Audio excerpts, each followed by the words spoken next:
はい、皆さんこんにちは。竹チューバー竹寺4代目です。新しく制作しました空気清浄機竹風。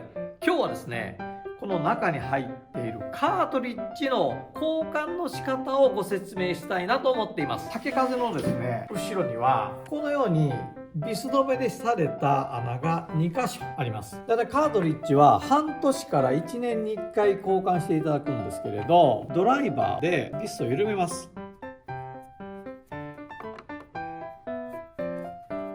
こちらも緩めていきます。ビスを緩めてもこのプラスチックがあるおかげでこのビスがですね、こっちに簡単に抜けないようになってます。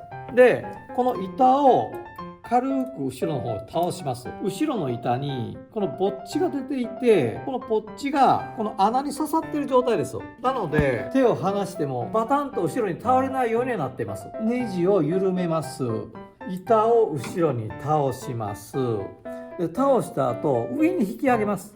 簡単に後ろの板をのけることができます。これが竹炭のカートリッジになってます。この中に最高級竹炭粒 2.5 キロが入っております。これをずーっとこう引き出して、これがファンでモーターが回って、下から空気を吸い上げて、カートリッジを通した空気が室内にお届けされるという形になってるんです。古いカートリッジをのけました。今度は新しいカートリッジを持ってきて、中にこのようにセットしていただくだけです。このポッチを2つのこの穴に差し込むように落とします。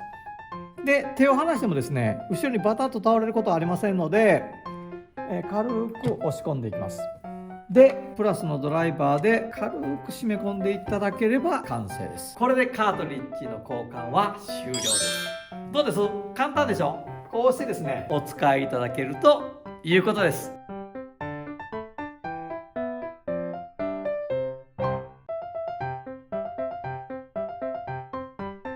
最後まで動画をご覧いただいてありがとうございます。